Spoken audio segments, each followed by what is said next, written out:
Whoa, so Hey. midway through February already. Yeah. So how was your Valentine's last week? I hope you copped off. Hope you got on Grinder. Did Grinder do anything special for Valentine's Day? Does it ever? No, Does it ever do no. anything? Interestingly, we have pre-recorded this episode because I am in Milan today, the 19th of February. Where am I? Probably at home. You'll be tiling the bathroom. Because tomorrow I shall be on QVC Italy. Selling stuff. Basically, yeah, different language chatting to me, different language in my ear. Yeah, totally. Yeah, totally. Sounds like a night out for us. I had an unfortunate experience, which I'd like to regale you with. Oh, okay.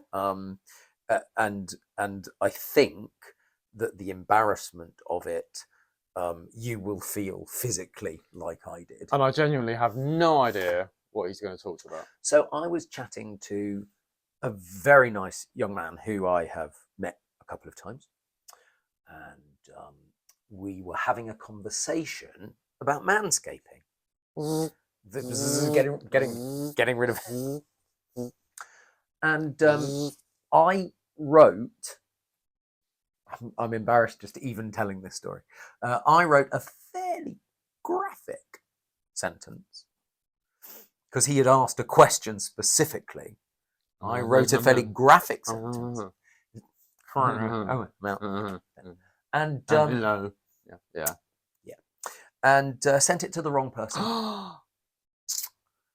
And sent it to a very nice older lady that I know, who will remain nameless. And the moment that I sent it, friend or foe? Friend. Oh my God! If it had been a foe, right.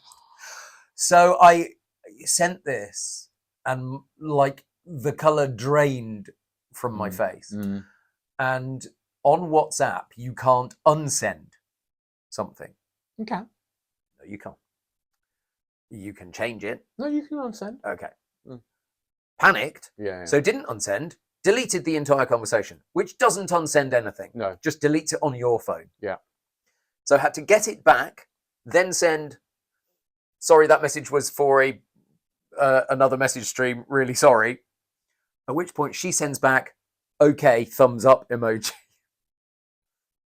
I saw that person for the first time this morning since then. Okay. Because they happened to be at a place that I knew I was going to be at too today. That's embarrassing. It was... we normally chat quite happily. I could not get eye contact.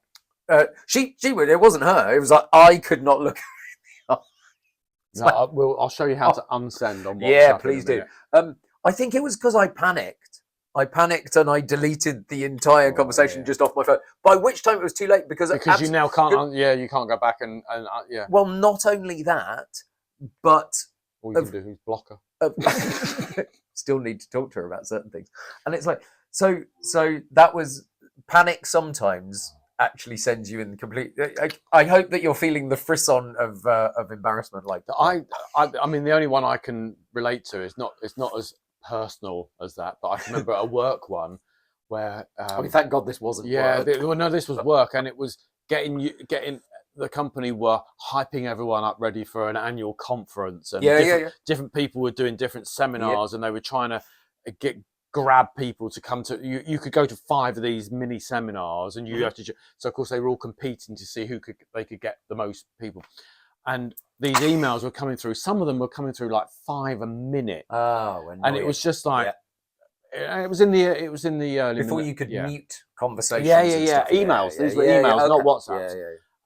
And as they were coming through, we got into, me and some close colleagues, we got into a habit of forwarding them to each other to go, do you fancy this one? Do you fancy that one? And we just about had enough of it. And I forwarded this one came through, and I forwarded this, and I went, if I get another fucking one of these emails, I'm going to go absolutely mad. Yep. But I hadn't clicked forward. I'd clicked reply. Oh, yeah. Had you clicked reply all? No, just reply. Well, thank God for that. I suppose. So it'd gone to this senior manager. Yep. And I had to do a bit of, and of course in them days you couldn't unsend an email. You could you'd get a receipt to say somebody deleted an email without being read, but you couldn't unsend an email. True. So I had to, and I had no idea what this person looked like. So at this seminar, I had to go round trying to find who was this woman so that I could see where the land lied, because she never replied, she never acknowledged it. Probably deleted it without even reading it anyway, because she probably got so many sycophantic replies. It's probably just massive. But that's my only, only other one. I've got one more. While you think of that one, I've got one more. A friend of mine and I were buttering up this agent at a conference that we went to. And we kind of wanted to work with her because she's relatively well known, but she's a bit of a cow. Okay. Well known as in profile to the general public. Yeah. Okay. Yeah. Bit of a cow though. Okay. And had been relatively like to us. She's not been cancelled yet. No. We were the ones. Hi, Gino. And I wrote an email to my friend saying, "Don't think we're going to have any luck there. She was a bit of a bitch, and frankly, do we really want to be working with someone like that? Any blah blah blah." And I think I know where this is going. Because I couldn't remember her surname, and I knew her surname was part of her email address. In the CC bar, I had typed in her email address to remind me of her surname in the email, and I had not taken it out of the CC. So this email about this woman went carbon to copied in, and I realised this. I realised as soon as I sent. Within 2 minutes, there was a reply to both of us saying, "Well, I don't think I want to work with you either." It's just awful. What I think I'm saying is, fucking check who you're sending stuff to. Yeah.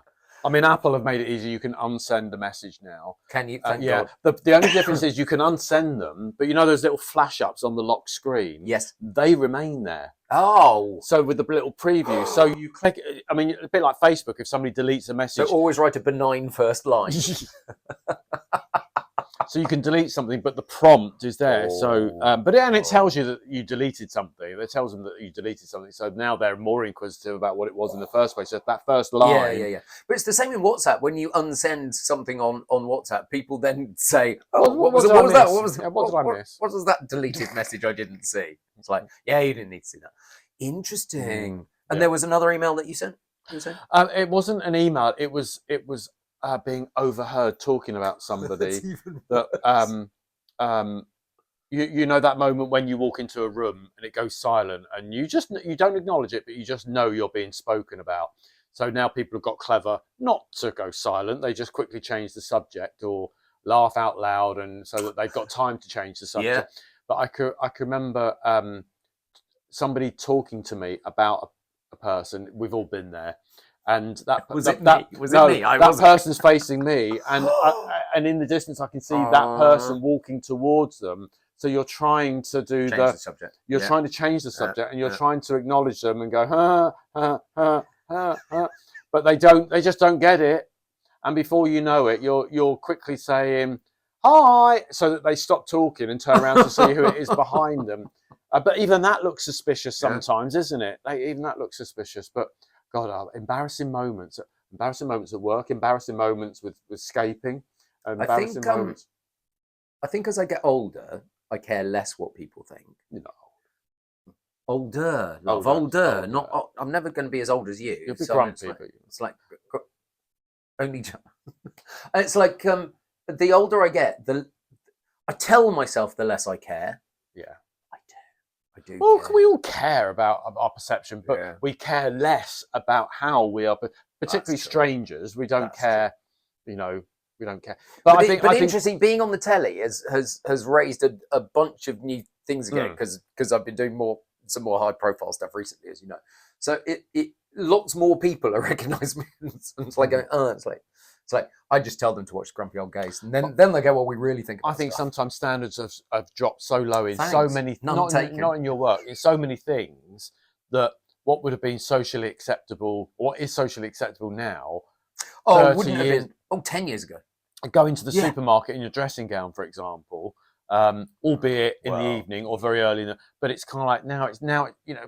No thanks. Don't do that. Don't do that. Don't do that. You've got Never to do that. Have some self-respect. Put a bit of lippy on, and take your rollers. Don't get me wrong. I'm a big feminist, and you can wear whatever the fuck you want. Yeah, but have some pride in it. Have some pride in it. Yeah, that's the point. It's nothing. It's not about what. It's about having pride. You know that there are several regular viewers to Grumpy Old Gays that will literally take us to task over that one tiny bit of this episode.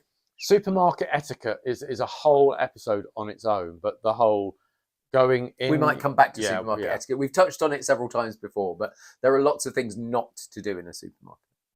Yes, we could get a whole season out of that. I think an episode is enough. Yeah, we could get a whole thing. Eating grapes when you're going round and things like that. So this is slightly more embarrassed Grumpy Old Gays this episode rather than just grumpy. I'm grumpy with myself because I've only got myself to blame, and they're the worst ones when you've only got yourself to blame. There's nobody else apart from the technology you can blame. Yeah. I mean, I think we've probably all been at the one where you've gone to an interview with your fly open and you haven't realised you're not zipped. We have, I've gone to work in my slippers without realising that I've still got my slippers. I know, because you get into routines, and when that routine's broken by something like somebody knocking at the door, and now suddenly you're right, keys, money, passport. Oh, I've walked out the door without my keys and locked myself out. Done that. There you go. And you need a fireman now to get you in. Well, fortunately, I've got two very good neighbours with my keys because I know exactly. And normally, when one's out, the other one's in. I'd call the fireman. Oh, I know you would, just to see the fireman in his hunky helmet. And on that note, yeah, that's a quick one for today. So that's the 19th. See, you think that's quick? I reckon that will be your standard 15. Yeah, we've turned the phone round so we can't see the screen and we can't see the clock. So we've no idea how long we've been going for. I'll get a stopwatch next time. Don't worry. Yeah, 19th of Feb, over and out. See you next Wednesday. Okay, that was including build-up. Don't forget. Yeah, I know. Oh, don't you dare. That was. I can't see it.